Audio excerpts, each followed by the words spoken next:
Alright, what is up? This is SLOplays back in some more Dragon Ball Z Kakarot and Dragon Ball FighterZ news here on the channel. So we're going to be diving into the V-Jump leaks and DLC. Now, quick note, there are no visuals out right now. We're still waiting for those. These are currently just the descriptions of these articles that are in the V-Jump article from this month in February. Big shoutouts to Rio Kucha as always, and shoutouts to Dragon Ball Hype, aka DBS Hype on Twitter, as well as Ken Zyro for translations. And I believe this person right here, it's kind of hard to pronounce. It's like Yume. I do apologize if I am mispronouncing that. But this was the translation of the person that translated the actual Dragon Ball Z Kakarot scans. So let's go ahead and try our best to understand this. Some stuff is pretty obvious already, and other things, I mean, are exciting to know, but obviously we already kind of knew they were coming through. But again, take everything what I say with a grain of salt until actual, I guess, leaks drop. So first off, it states in this, the drug for humans to become furries exists. These furries cannot return to humans because the drugs were produced with poor quality. The king of the world also became a furry because of the drugs. So yes, if you guys play Dragon Ball Z Kakarot, there was a quest that had this sort of like idea in it. And basically you had to obtain a certain drug or medicine to cure people, aka humans, that were, you know, going through this weird change of turning into like an animal. I like how it says furries here. These are the Rio Kucha, you know, translations and stuff, but it's just kind of funny that it says that. But yeah, that's to clarify that part. Another part on here is saying that Saiyan's tails stop growing if their human form is stronger than their giant ape form. Another quest. These are both side quests that you actually do take on in the game already in there. You know, currently it's not like an update or anything. These are just being stated in this, and it says both things are anecdotes which haven't been drawn in the original work. Akira Toriyama revealed this setting for the first time. So this is just kind of expanding on the idea, I guess, that you know, Toriyama did have sort of a part, and he did play a part in you know, the creation of this. And if you want to consider this stuff canon, you know, by all means go for it, but I don't think it's really that big of a deal. But it's cool. It's cool little information there.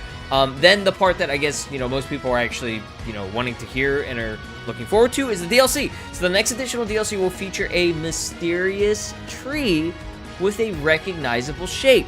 Seemingly such a stage will also be in that DLC.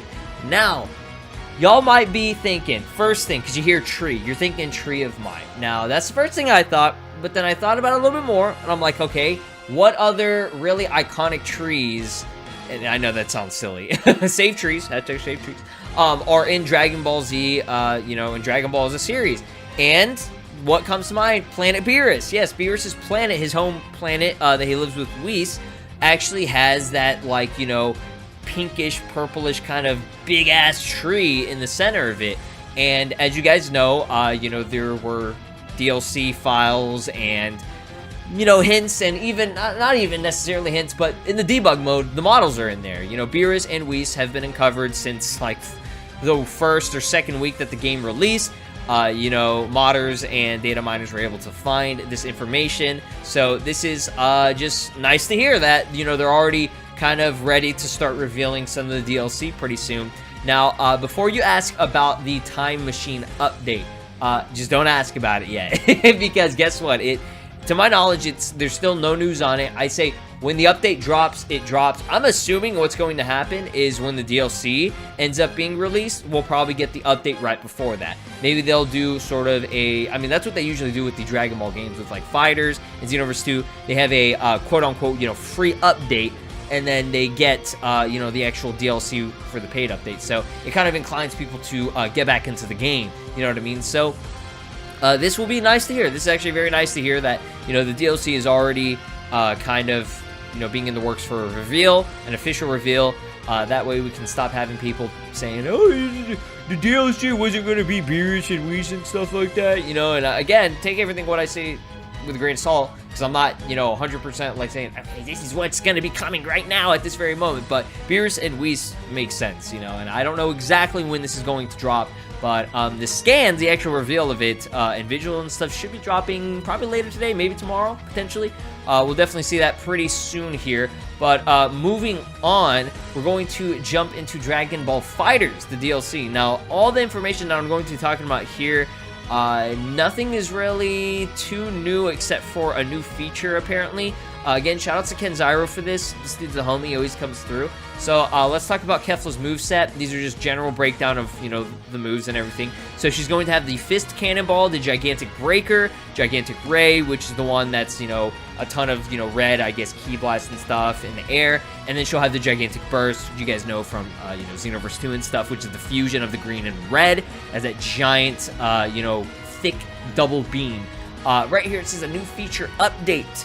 Limit breaking superpower. When you're down to your last character, your gauge turns golden and your attack power goes up. This can be used in conjunction with sparking. So it's similar to sparking, but even more OP. So think of this as like the, I guess, limit burst or whatever you want to call it that's in Xenoverse 2. They just keep adding stuff on there to try to keep these, you know, fights more balanced in a way, and to try to incline people to, you know, have it to where the fight's not always one-sided. You know, there can always be that opportunity for a big comeback. So that's going to be one of the new features. And one of the training mode options that will be integrated is that characters show up as teachers. Clearing these have rewards. So that's something else that's kind of in there as well. Again, big shout outs to Kenzairo and DBS Hype, as well as, again, the, I do apologize for mispronouncing it, Parayumi. I think I'll just say Para. You know, without them, we wouldn't be able to get this information. Again, whenever the actual scans drop, I'll be sure to report on those. But until then, my friends, have a blessed day. Leave a like on this video, subscribe here on the channel, ring my notification bell. I'll be updating you guys with more V-Jump leaks and news if it does end up dropping. So have a good one, and I'll see you guys then. Peace!